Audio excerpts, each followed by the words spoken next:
کتاب مقدس میں سے دوسرا کرنتھیوں کا خط، اس کا 10واں باب اور اس کی 4تھی آیت ہم خدا کے زندگی بخش کلام میں سے تلاوت کریں گے۔ خدا کے کلام میں اس طرح لکھا ہے، اس لیے کہ ہماری لڑائی کے ہتھیار جسمانی نہیں بلکہ خدا کے نزدیک قلعوں کو ڈھا دینے کے قابل ہیں۔ خدا کے پاک کلام کے پڑھے اور سنے جانے پر خدا کی برکت ہو۔ خداوند یسوع مسیح کے پاک اور مبارک نام میں آپ سب کی سلامتی ہو۔ خدا کا شکر ادا کرتے ہیں جو مہربان خدا ہے، جس نے ہمیں یہ موقع بخشا کہ آج ہم اس کے زندگی بخش کلام میں سے سیکھ سکیں۔ پاک کلام میں سے جو حوالہ آج میری اور آپ کی رہنمائی کے لیے تلاوت کیا گیا ہے، اس میں آج ہم سیکھیں گے لڑائی کے ہتھیار کیا ہوتے ہیں۔ جیسا کہ پاک کلام میں ہم نے حوالہ کیا پڑھا ہے کہ ہماری لڑائی کے ہتھیار جسمانی نہیں، تو ہمارا مضمون کیا ہوگا؟ لڑائی کے ہتھیار۔ ہم جب اس جسم میں زندگی گزار رہے ہوتے ہیں تو ہر شخص کسی نہ کسی کے ساتھ لڑ رہا ہوتا ہے۔ کبھی اس کو بھائی سے شکوہ ہے، کبھی بہن سے شکوہ ہے، کبھی پڑوسیوں سے شکوہ ہے، کبھی والدین سے شکوہ ہے، کبھی استادوں سے شکوہ ہے۔ انسان کی ساری زندگی لڑائی کرتے کرتے گزر جاتی ہے، لیکن انسان پھر بھی اس حقیقت کو سمجھنے سے قاصر ہے کہ میں اس دنیا میں کیا کر رہا ہوں۔ ابھی جو حوالہ ہم نے پڑھا ہے اس میں کیا لکھا ہے کہ ہمارے لڑائی کے ہتھیار جسمانی نہیں بلکہ خدا کے نزدیک قلعوں کو ڈھا دینے کے قابل ہیں۔ آپ جانتے ہیں کہ جب جسم کے ساتھ لڑائی ہوتی ہے تو اس وقت ڈنڈے کا، کلہاڑی کا، تلوار کا، برچھے کا، نیزے کا اور اس کے بعد تیر کا یا پستول کا، پھر بندوق کا، گرنیڈ کا یا بم کا استعمال کرنا پڑتا ہے۔ لیکن جب لڑائی روح کے ساتھ ہوتی ہے تو پھر ان چیزوں کی ضرورت نہیں رہتی، کیونکہ روح جو ہوتی ہے وہ نظر نہیں آتی۔ کبھی کسی نے روح کو دیکھا ہے؟ کبھی بھی کسی نے روح کو نہیں دیکھا، اور نہ کوئی انسان روح کو دیکھ سکتا ہے۔ اس لیے یہ یاد رکھنے کی ضرورت ہے کہ خدا کے نزدیک ہماری جو لڑائی ہے وہ کس کے ساتھ ہے؟ ہوا کی عملداری کے حاکم کے ساتھ لڑائی ہے، اور ابلیس اور اس کی قوتوں کے خلاف ہماری لڑائی ہے۔ جب ہم افسیوں کے خط کو پڑھتے ہیں، افسیوں کا خط 6 باب اور اس کی 10ویں آیت میں لکھا ہے کہ غرض خداوند میں اور اس کی قدرت کے زور میں مضبوط بنو اور خدا کے سب ہتھیار باندھ لو، کیونکہ ہمیں خون اور گوشت سے کشتی نہیں کرنی بلکہ حکومت والوں، اختیار والوں اور اس دنیا کی تاریکی کے حاکموں اور شرارت کی ان روحانی فوجوں سے جو آسمانی مقاموں میں رہتی ہیں۔ تو میری اور آپ کی جو لڑائی ہے وہ کن کے ساتھ ہے؟ ہوا کی عملداری کے حاکم کے ساتھ، شیطانی قوتوں کے ساتھ اور بری ارواح کے ساتھ۔ اب مجھے یہ بتائیں کہ بری ارواح کے ساتھ ہماری کیوں لڑائی ہے؟ کیونکہ آپ جانتے ہیں کہ اس دنیا میں 2 قوتیں کام کرتی ہیں، ایک تو خدا کا پاک روح کام کرتا ہے اور دوسری ابلیس کی ارواح کام کرتی جن کو ہم بدروحیں کہتے ہیں۔ اب مجھے یہ بتائیں کہ لڑائی کا جو کام ہوتا ہے وہ پاک روح کا ہوتا ہے یا بد روح کا کام ہوتا ہے؟ اگر جھوٹ بولنے کا جو کام ہوتا ہے وہ کس کا ہوتا ہے؟ پاک روح کا ہوتا ہے یا ناپاک روح کا ہوتا ہے؟ ناپاک روح کا کام ہوتا ہے۔ اور چوری کرنا جو ہوتا ہے یہ پاک روح کا کام ہوتا ہے یا ناپاک روح کا کام ہوتا ہے؟ تو یہ یقیناً آپ سب اس بات سے واقف ہیں، آپ اس بات کو جانتے ہیں کہ لڑائی کا کام، چوری کا کام، جھوٹ بولنے کا کام، قتل کرنے کا کام، دھوکہ دینے کا کام، خون ریزی کرنا اور دوسروں کو گرانا، دوسروں کو برباد کرنا، یہ سارے کام کس کے ہیں؟ یہ سارے ابلیس کے کام ہیں اور بری ارواح کے کام ہیں۔ اس لیے کتاب مقدس میں کیا لکھا ہوا ہے کہ ہمیں خون اور گوشت سے کشتی نہیں کرنی بلکہ حکومت والوں، اختیار والوں اور اس دنیا کی تاریکی کے حاکموں اور شرارت کی ان روحانی فوجوں سے جو آسمانی مقاموں میں رہتی ہیں۔ اس لیے یہ یاد رکھنے کی ہمیشہ ضرورت ہے کہ میری لڑائی نہ تو شکیل کے ساتھ ہے، نہ عارف کے ساتھ ہے، نہ محسن کے ساتھ ہے، نہ پرویز کے ساتھ ہے، بلکہ کس کے ساتھ ہے؟ بری ارواح کے ساتھ۔ اور بری ارواح کے ساتھ لڑنے کے لیے جو ہتھیار ہے ہمارے پاس وہ کون سا ہونا چاہیے؟ پہلے نمبر پر خدا کا زندگی بخش کلام ہونا چاہیے۔ اگر آپ میرے ساتھ کتاب مقدس میں سے یہ حوالہ نکالیں، کتاب مقدس میں سے افسیوں کا خط اس کا 6 باب इफ्सियों का ख़त उसका 6वां बाब, यहाँ पर कुछ हथियारों का जिक्र है जिनसे हम रूह की लड़ाई लड़ सकते हैं। तो 6वां बाब और उसकी 10वीं आयत से मैं पढ़ूँगा। लिखा है, गर्ज खुदावंद में और उसकी कुदरत के ज़ोर में मजबूत बनो। तो मजबूत किस में बनना है? खुदावंद में और उसकी कुदरत के ज़ोर में मजबूत बनना है। और जो पहलवान होते हैं वो खुदावंद में मजबूत नहीं बनते, वो अपने मसल जो है वो मजबूत करते हैं, वो गोश्त खाते हैं, घी खाते हैं, अपने जिस्म को ताकतवर बनाते हैं ताकि जब कुश्ती होती है तो उसके साथ जंग कर सकें। लेकिन जो रूहानी लड़ाई होती है उसके लिए सबसे पहला जो पॉइंट है वो क्या है? लिखा है, गर्ज खुदावंद में और उसकी कुदरत के ज़ोर में मजबूत बनो। तो हमारी कुदरत, हमारी ताकत कौन होना चाहिए? खुदा होना चाहिए। किताब मुकद्दस में लिखा हुआ, ज़बूर की किताब में, जंग के लिए घोड़े तो तैयार किए जाते हैं लेकिन फतह याबी खुदावंद की तरफ से होती है। तो जो लोग खुदावंद को अपनी पनाहगाह बनाते हैं, खुदावंद में मजबूत बनते हैं, खुदावंद में ज़ोर आवर होते हैं, वो बुरी अरवाह के साथ लड़ाई कर सकते हैं। क्योंकि किताब मुकद्दस ये बताती है कि गर्ज खुदावंद में और उसकी कुदरत के ज़ोर में मजबूत बनो। और फिर उसके बाद आगे लिखा है, खुदा के सब हथियार बांध लो ताकि तुम इब्लीस के मंसूबों के मुकाबला में कायम रह सको। क्योंकि हमें खून और गोश्त से कुश्ती नहीं करना है बल्कि हुकूमत वालों और इख्तियार वालों और इस दुनिया की तारीकी के हाकमों और शरारत की रूहानी फ़ौजों से जो आसमानी मकामों में है। इस वास्ते तुम खुदा के सब हथियार बांध लो ताकि बुरे दिनों में मुकाबला कर सको और सब कामों को अंजाम देकर कायम रह सको। पस पहला हथियार क्या? पस सच्चाई से अपनी कमर कस कर। पहला हथियार क्या है लड़ाई के लिए? सच्चाई। दूसरे नंबर पर क्या लिखा? रास्तबाजी का बख्तर। और उसके बाद पाँव में सुलह की खुशखबरी की तैयारी के जूते पहनकर और उन सब के साथ ईमान की सिपर लगाकर और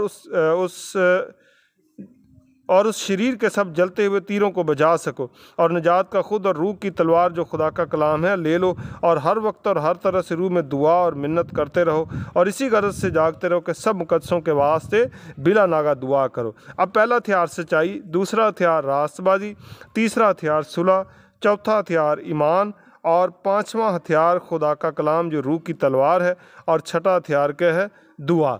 जब ये 6 हथियार हमारे पास होंगे तो फिर हम इब्लीस का मुकाबला कर सकेंगे। आप मुझे ये बताएं कि जो फ़ौजी लड़ाई जंग करने के लिए जाते हैं, अगर वो पिस्तौल ले लें या बंदूक ले लें लेकिन साथ जो होती हैं असला या जिसको हम गोलियां कहते हैं वो ना लें, तो क्या वहाँ पर महाज पर वो जंग जीत जाएंगे?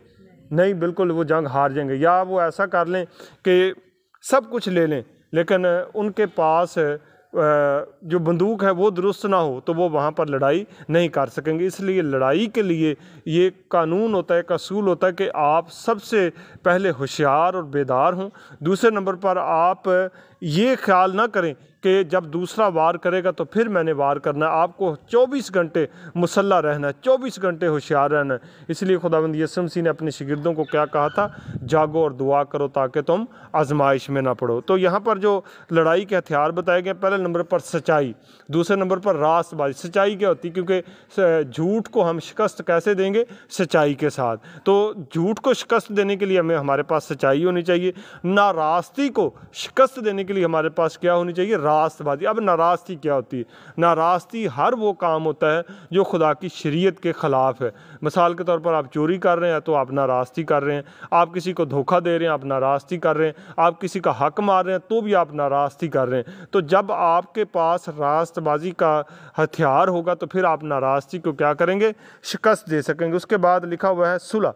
ये जो सुलह की बात की गई है, ये तो एक तो होती है सुलह वो जो इंसान के साथ झगड़ा होता है और इंसान के साथ सुलह करवाई जाती है, एक तो सुलह वो थी। लेकिन यहाँ पर जो सुलह की बात की गई है वो बिगड़े हुए और गुनाहगार इंसान की तौबा करवा के उसको खुदा के साथ दोबारा मिलाप कराना, ये उस सुलह की बात की गई है। तो हमारे पास सुलह का भी हथियार होना चाहिए क्योंकि शैतान की हमेशा कोशिश ये रहती है कि वो इंसान को खुदा से जुदा करे। क्योंकि जब तक एक बच्चा अपने माँ बाप की कुर्बत में है उस वक्त तक उसकी भलाई और बेहतरी है, लेकिन ये बच्चा अगर अपने वालिदैन की कुर्बत से दूर चला जाएगा तो बच्चे की भलाई और बेहतरी नहीं बल्कि बच्चे के लिए ये नुकसान का सबब होगा। इसलिए ये याद रखने की ज़रूरत है कि हमें लड़ाई के हथियारों में से सच्चाई भी होनी चाहिए, रास्तबाजी भी होनी चाहिए और उसके बाद हमारे पास सुलह भी होनी चाहिए और उसके बाद सबसे अहम चीज़ जो है वो ईमान।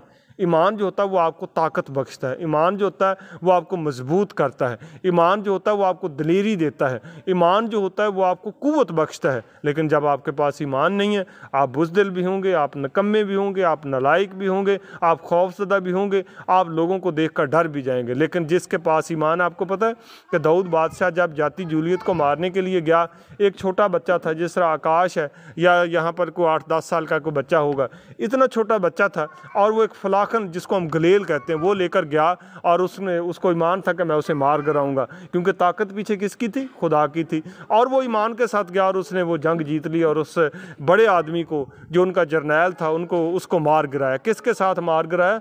ईमान के साथ। अब जो लोग बदरूहों के साथ जंग करते हैं, जो बदरूहें निकालते हैं, जो पब्लिक के सामने 5-5 हज़ार, 2-2 हज़ार, हज़ार 5-5 हज़ार लोगों के सामने खड़े होकर कलाम बयान करते हैं, वो उनके पास कौन सी दलेरी होती है? सिर्फ़ एक ईमान की दलेरी होती है। जब पतरस पानी पर चल रहा था, वो किस वजह से चल रहा था? सिर्फ़ ईमान की वजह से चल रहा था। जब मर्द खुदा मूसा ने समुंदर के 2 हिस्से किए थे, किस वजह से किए थे? ईमान से किए थे। तो जब ईमान होगा तो आप सब कुछ कर गुजरेंगे, ईमान होगा तो आप शैतान के साथ जंग कर सकेंगे।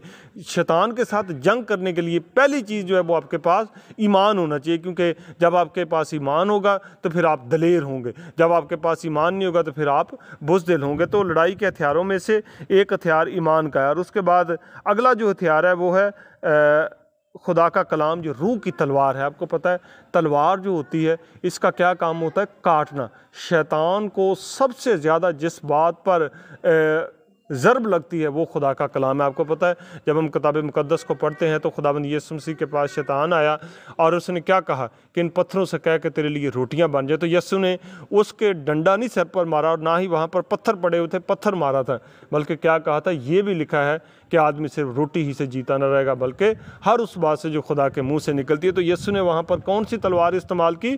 खुदा के पाक कलाम की तलवार इस्तेमाल की। दूसरे नंबर पर जब इब्लीस उसे हैकल के ऊंचे किंगरे पर ले गया और कलाम का हवाला देकर कहा कि तेरी बाबत लिखा है कि अपने तई नीचे गिरा दे, और जब तू गिराएगा अपने आप को तो फरिश्ते तुझे हाथों पर उठा लेंगे, ता ऐसा ना हो कि तेरे पाँव को पत्थर से ठेस लगे। और यीशु ने उसे क्या जवाब दिया कि ये भी लिखा है कि तू खुदावंद अपने खुदा की आजमाइश ना कर। इस पर इब्लीस शर्मिंदा हुआ। इब्लीस उसे एक ऊंचे पहाड़ पर ले गया और दुनिया की सब सल्तनतें और उनकी शान व शौकत पल भर में दिखाई और कहा अगर तू मुझे झुक कर सजदा करे तो ये मैं सब तुझे दे दूंगा। और यीशु ने फिर कलाम के साथ उसका मुकाबला किया, कलाम के साथ उसको जवाब दिया और क्या कहा? याद है किसी को क्या कहा? कि ये भी लिखा है कि तू खुदावंद अपने खुदा को सजदा कर और उसी की इबादत कर। तब इब्लीस उसे छोड़कर चला गया। 3 दफ़ा सिर्फ आपने जवाब कलाम में से देना है, चौथी दफ़ा आपको जवाब देने की ज़रूरत नहीं पड़ेगी। चौथी दफ़ा शैतान शर्मिंदा हो जाएगा। आप इस जिस्म में ज़िंदगी गुजार रहे हैं, आपको झूठ की भी आजमाइश का सामना रहता है, आपको धोखे की आजमाइश का भी सामना रहता है, आपको नाकामी का भी सामना रहता है, आपको जनाकारी का भी सामना रहता है, आपको लालच का भी सामना रहता है, खुदी का, घमंड का, गरूर का, हर एक गुनाह का आपको सामना रहता है। लेकिन आप इन गुनाहों पर कैसे गालिब आ सकते? जैसे ज़बूर नवीस में ज़बूर 119 और उसकी 11वीं आयत में क्या फरमाया कि मैंने तेरे कलाम को अपने दिल में रख लिया ताकि तेरे ख़िलाफ़ गुनाह ना कर सकूं। तो आप जानते हैं कि आज जो हमारा मजमून था वो क्या था? लड़ाई के हथियार। और लड़ाई के हथियारों में से हमने 6 लड़ाई के हथियार गिने हैं। और ये जिस्मानी नहीं है, ये जिस्मानी नहीं है। ये कौन से हथियार हैं? दुआ है, खुदा का कलाम है, ईमान है, और उसके बाद सच्चाई है, रास्तबाजी है। ये लड़ाई के सारे हथियार। और जब ये लड़ाई के हथियार आपके पास होंगे तो आप यकीनन शैतान के साथ जंग में कामयाब हो जाएंगे। आपको पता है कि आपको शिकस्त कब होती है? जब आप झूठ बोलते हैं, शैतान जीत जाता, आप हार जाते हैं। जब आप लड़ाई करते हैं तो शैतान जीत जाता, आप हार जाते हैं। जब आप किसी को धोखा देते हैं, शैतान जो है वो जीत जाता है और आप हार जाते हैं। जब आप बुरे ख्यालों और बुरी सोचों और गंदे ख्यालात के बारे में ख्यालात सोच रहे होते हैं, उस वक्त शैतान जीत रहा होता है और हम हार कर रहे हैं, हम शिकस्त खा रहे होते हैं। तो हमने शैतान को कैसे शिकस्त देनी है? हमने शैतान को खुदा के पाक कलाम से, दुआ के साथ, ईमान के साथ, सच्चाई के साथ, रास्तबाजी के साथ हमने शैतान को शिकस्त देनी है। सो खुदा मुझे और आप सबको आज इस कलाम के वसीला से बरकत बख्शे। आमीन।